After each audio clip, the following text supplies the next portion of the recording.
جب میرے آقا کریم علیہ الصلوۃ والسلام طائف میں تشریف لائے، میرے نبی کریم علیہ الصلوۃ والسلام نے اللہ کی توحید کا درس دیا، تو طائف کے اس وقت جو لوگ تھے انہوں نے میرے آقا کریم علیہ الصلوۃ والسلام کو پتھر مارے، یہاں تک کہ چھوٹے چھوٹے بچوں کو پتھر دیے۔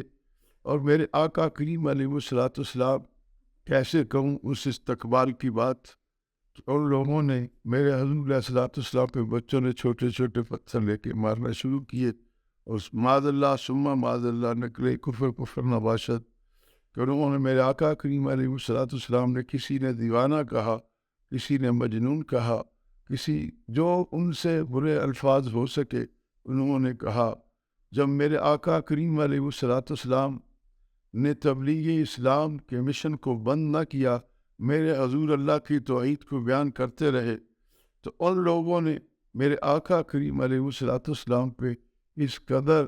پتھر برسائے کہ میرے حضور کا چہرہ اتھر سے لے کے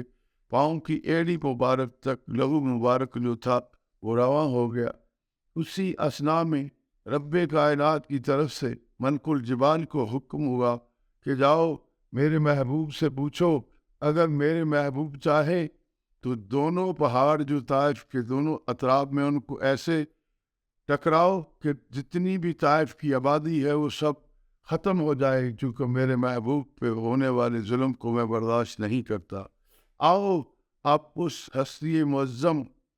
اس آقائے دو جہاں سرور کون و مکان حضرت محمد مصطفیٰ احمد مجتبیٰ صلی اللہ تعالیٰ علیہ وآلہ وسلم کی اخلاق کی بات کرتے ہیں۔ میرے پیارے بھائی، نبی کریم علیہ الصلوۃ والسلام سے پہلے جو انبیاء علیہ الصلوۃ والسلام آئے، اللہ رب العزت نے کسی کو اخلاق کریم عطا فرمایا، کسی کو اخلاق حسنہ عطا فرمایا۔ میرے نبی کے پیارو، آج بات غور سے سنو، میرے اور تیرے نبی وہ ہیں جن کے بارے میں قرآن یہ کہتا ہے کہ آپ اخلاق عظیم کے مالک ہیں۔ رب کائنات نے سب نبیوں کو بانٹ کے اخلاق دیا، یعنی کسی کو اخلاق کریمہ دیا، کسی کو اخلاق حسنہ دیا۔ کتنی شان ہے میرے اور تیرے آقا کریم علیہ الصلوۃ والسلام کی۔ رب کائنات نے اپنے محبوب کو اخلاق حسنہ بھی دیا، اخلاق کریم بھی دیا، اور اخلاق کریمہ کے ساتھ ساتھ اخلاق عظیم کے مالک بنائے۔ میرے نبی کریم علیہ الصلوۃ والسلام کو رب کائنات نے تینوں اخلاقوں سے نوازا۔ تو اس پیارے آقا کریم علیہ الصلوۃ والسلام نے جب طائف والوں کے ظلم و بربریت کا مقابلہ کیا، اپنے چہرے سے لے کے پاؤں تک خون بہہ رہا تھا، پھر بھی جب پہاڑوں کے فرشتے نے آ کے پوچھا کہ اے اللہ کے پیارے رسول صلی اللہ تعالیٰ علیہ وآلہ وسلم، اگر آپ ارشاد فرمائیں تو ہم ان دونوں پہاڑوں کو اللہ کے حکم سے ایسے ٹکرائیں گے کہ اس میں رہنے والے سارے کے سارے تباہ و برباد اور پس جائیں گے، مر جائیں گے۔ آؤ بتاتا ہوں میرے نبی نے کیا فرمایا۔ میرے نبی کریم علیہ الصلوۃ والسلام نے ارشاد فرمایا، اے ملک الجبال،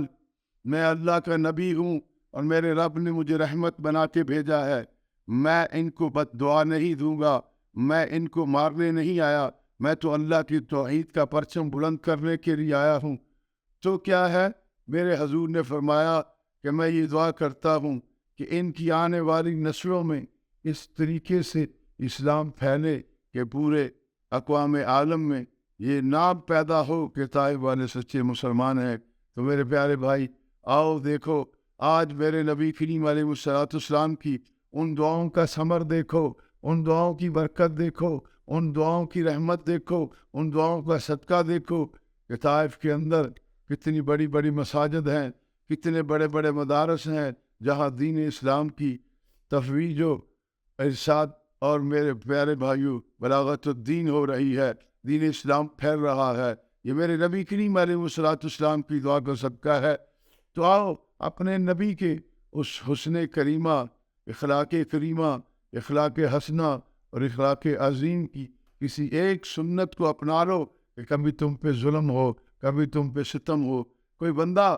جب تمہیں کسی بھی زیادتی سے پیش آئے تو یہ سوچ کہ جب میرے نبی طائف میں گئے تھے وہاں پھولوں کی برسات نہ ہوئی تھی، میرے نبی کریم علیہ الصلوۃ والسلام پہ لوگوں نے گلے میں ہار نہیں پہنائے تھے، آج جب پیر صاحب جاتے ہیں، مولوی صاحب جاتے ہیں تو لاکھوں روپے لوگ استقبال کے لیے لگا دیتے ہیں، میرا پیر آیا ہے، میرے عالم دین آئے ہیں۔ یہ بیان نہیں کہتا کہ یہ منع ہے ان کا استقبال نہ ہو، لیکن کبھی کسی پیر صاحب نے، کبھی کسی عالم دین نے یہ سوچا ہے یا اپنے اسٹوڈنٹ کو یہ سبق دیا ہے؟ کبھی طائف کے استقبال کو یاد رکھو جو طائف میں ہوا تھا، اگر وہ یاد رہے تو پھر کسی کے پتھراؤ سے بھی تمہیں کوئی فرق نہیں پڑے گا۔ کیوں؟ وہ پتھر مارتے رہے، میرے نبی دعا فرماتے رہے۔ آؤ اپنے نبی کی پیاری سنت پہ چل کے آج تم بھی دعا کے لیے ہاتھ کو بلند کرو اور امت مسلمہ کے لیے دعا کرتے رہو۔ وآخر دعوانا الحمدللہ۔